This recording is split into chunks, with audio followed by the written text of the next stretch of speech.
अस्सलामुअलैकुम पाकिस्तानियों, कैसे हैं आप? ठीक हैं? उम्मीद है आप बेहतरी की तरफ गामज़न होंगे। अब जब मैं आपसे बात कर रहा हूं तो तारीख़ है 17 अक्टूबर 2022, सुबह के 9 बजे हैं पीर के। और कल 16 अक्टूबर 2022 को इमरान खान ने पीडीएम की तमाम जमातों को अकेले शिकस्त देकर एक नया वर्ल्ड रिकॉर्ड कायम कर दिया है। कल जो इलेक्शंस हैं उनमें से 8 इलेक्शंस कौमी असम्बली की सीटों के ऊपर हुए, जिनमें से 6 जो थी वो तहरीक इंसाफ जीत गई, जिनमें से 7 के ऊपर इमरान खान साहब खुद खड़े हुए थे।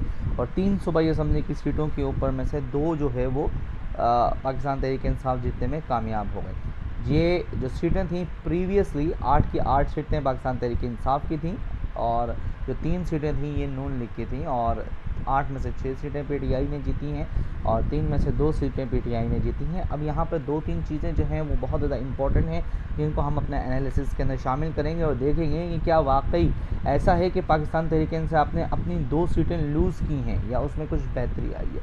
अगर हम देखें, मैं इसके ऊपर एक बहुत पहले एक वीलॉग कर चुका हूँ जब इन सीटों के ऊपर इस्तीफ़े मंजूर हुए थे। उस वक्त भी मैंने आपको ये बताया था कि पीडीएम की हुकूमत से लेकर अब तक की जो बेहतरीन सियासी चाल थी, उनमें से एक सियासी चाल ये थी कि उन सीटों के ऊपर इलेक्शंस करवाना जिनके ऊपर पीटीआई का मार्जिन या तो बहुत कम है या उनके मुखालिफिन का जो मुश्तरका वोट है वो बहुत ज़्यादा है। आप चारसद्दा का देख लें, आप मर्दान का देख लें, आप पेशावर का देख लें, आप कराची के अंदर इवन देख लीजिए, कराची की 2 सीटों के ऊपर इलेक्शन जिनके ऊपर होने थे। आप फैसलाबाद के अंदर देख लीजिए कि चंद सौ वोटों का फ़र्क था। इसके अलावा आप ननकाना साहब में देख लीजिए कि 2-2.5 हज़ार वोटों का फ़र्क था। तो ये जिसने भी मूव कराई थी वो बड़ी लाजवाब किस्म की मूव थी। लेकिन कहते हैं कि इंसान कुछ चाहता है और अल्लाह को कुछ और मंजूर होता है। तो जब पीडीएम ने ये तमाम का तमाम ऐलान किया तो ऐसा लगा कि उन्होंने एक बेहतरीन सियासी चाल चली है और तकरीबन 8-9 के करीब जो सीटें हैं वो ले जाएंगी और उनकी हुकूमत का जो इस्तेहकाम है वो और उसको तक़वियत मिलेगी और उनका एमकेएम और बाकी जो छोटी जमातें हैं उसके ऊपर इन्हिसार कम हो जाएगा। लेकिन हुआ क्या? इमरान खान साहब ने ऐलान ये किया कि वो इन तमाम सीटों के ऊपर ख़ुद खड़े होंगे।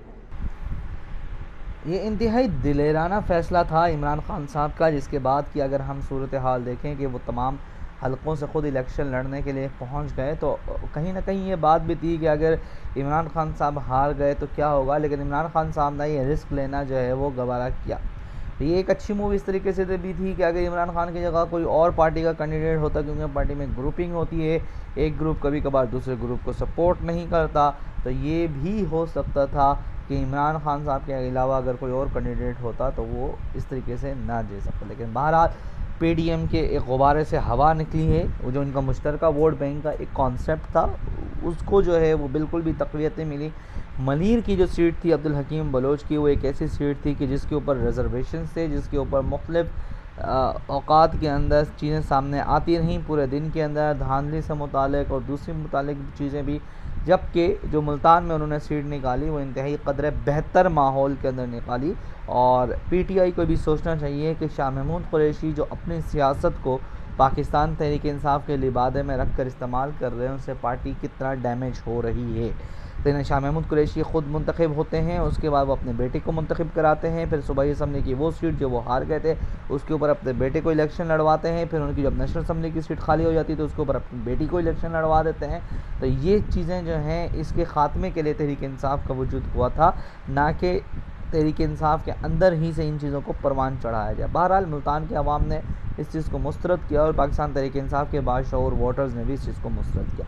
चले, ये तो बात थी कि पाकिस्तान तहरीक इंसाफ ने जो अपनी सीटें जो 2 लूज़ की, इसकी बुनियादी वजह क्या थी?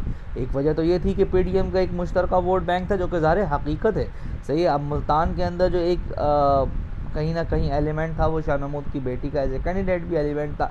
दूसरा, अब्दुल हकीम बलोच वाली जो सीट थी वो ज़्यादातर गोठों के ऊपर मुश्तमिल थी और पाकिस्तान पीपल्स पार्टी का इन्फ्लुएंस भी था और सारा दिन उन्होंने वहाँ पर बैठकर धांधली की, सारा दिन बैठकर उन्होंने वहाँ पे अपना इन्फ्लुएंस इस्तेमाल किया और उसकी वजह से और ख़ास और पाकिस्तान तहरीक इंसाफ की कुछ इंतज़ामी नाकामियाँ भी थी जिसकी वजह से शायद यहाँ पर उनको शिकस्त देखनी पड़ी। लेकिन बहरहाल ये शिकस्त इतनी बड़ी कोई शिकस्त नहीं है, क्योंकि पीडीएम के मुश्तरका जितने भी उम्मीदवार थे उनके जो तमाम के वोट थे 2018 के अंदर वो पीटीआई से 50-50 हज़ार, 60-60 हज़ार, 1-1 लाख वोट ज़्यादा थे। और अगर हम फैसलाबाद में देखें तो 20 हज़ार का मार्जिन है, ननकाना साहब में 12 हज़ार का मार्जिन है, अगर आप पेशावर के अंदर देख लें तो 20,000 का मार्जिन है, मर्दान के अंदर अच्छा खासा मार्जिन है, 10,000 का मार्जिन है। आप चार सद्दा के अंदर देख लें तो उसमें भी तकरीबन 5,000 वोटों का मार्जिन है जिससे खान साहब जीते हैं। और कुरंगी के अंदर तो माशाल्लाह 32,000 से ज़्यादा वोटों का मार्जिन है। तो इसका मतलब ये है कि इमरान खान के अंदर इमरान खान को आवाम के अंदर पजीराई मिल रही है। और जो सूबाई असम्बली की तीनों सीटें थीं, ये तीनों सीटें नून लीग की थीं, जो नून लीग जिनमें से अपनी 2 सीटें हार गई है। और अब पाकिस्तान तहरीक इंसाफ की सूबाई असम्बली के अंदर जो पोजीशन है वो और ज़्यादा मजबूत होगी। आने वाले दिनों के अंदर देखते हैं कि इमरान खान साहब को इलेक्शंस की तारीख मिलती है या नहीं मिलती, लेकिन ये बात रोज़े रोशन की तरह आया है कि अब जब भी इलेक्शंस होंगे इमरान खान 2/3 नहीं 3/3 अक्सरियत से आ रहा है। अपना रिश्तेदारों का, अपना अजीज़ व अक़ारिब का सबका ख्याल रखिएगा। अल्लाह हाफ़िज़।